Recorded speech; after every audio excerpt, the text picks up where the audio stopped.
Suite à Abuja, capitale du Nigeria, où François Hollande a entamé une visite. Le président français est l'invité d'honneur des cérémonies du centenaire de l'unification du pays, un pays où l'on retrouve notre envoyé spécial, Nicolas Germain. Nicolas, François Hollande, oui, s'est exprimé sur le sol du Nigeria.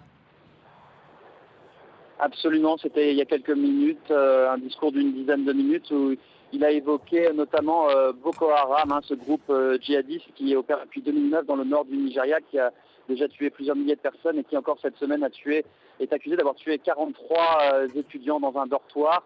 Boko Haram, ce groupe qui avait également visé explicitement des Français, puisque c'était le groupe qui était accusé d'avoir kidnappé la famille Moulin-Fournier et le père Van den Busch au Cameroun voisin, c'est tous ces Français qui avaient pu par la suite être libérés. Et donc la France et le Nigeria qui coopèrent contre Boko Haram, mais également puisque les Nigérians ont soutenu l'opération française au Mali, ont même envoyé 1000 hommes sur place. Mais sur cette question de Boko Haram, il y a, un petit souci. L'État du Cameroun. Or, c'est vraiment lui qui est important dans ce dossier Boko Haram, puisque Boko Haram opère sur cette frontière poreuse entre le Nigeria et le Cameroun. Malheureusement, il y a des tensions entre les deux présidents et certains ici espèrent que François Hollande pourra peut-être rabibocher Goodluck Jonathan et le président du Cameroun, Paul Biya, pour enfin mener une lutte plus efficace contre ce groupe djihadiste Boko Haram. Nicolas, on sait que la sphère d'influence de la France se trouve plutôt à l'ouest du continent africain. Que vient faire François Hollande dans un pays anglophone?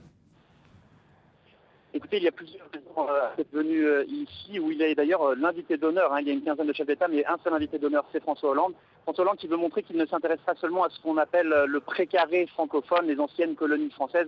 Lui qui avait promis une rupture avec la France-Afrique, il veut montrer qu'il s'intéresse également à l'Afrique anglophone. Mais évidemment, il y a des intérêts économiques en jeu, puisque le Nigeria devrait bientôt passer devant l'Afrique du Sud en termes de PIB et devenir la première puissance économique du continent. C'est déjà le premier producteur de pétrole du continent, le Nigeria qui connaît une croissance de 7% par an depuis 8 ans. Ça aiguise les appétits des chefs d'entreprise. D'ailleurs, François Hollande est ici avec environ 25 chefs d'entreprise français.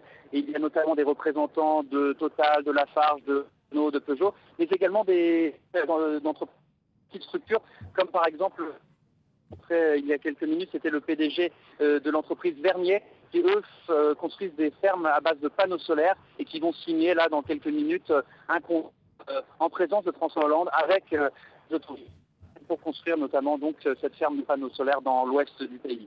François Hollande qui avait reçu, vous l'avez vu sur ces images, Goodluck Jonathan à Paris, c'était au mois de février dernier, il est donc aujourd'hui à Abuja. Merci Nicolas Germain qui suit pour nous cette visite du président français au Nigeria. L'actualité sur le net nous ramène en Ukraine.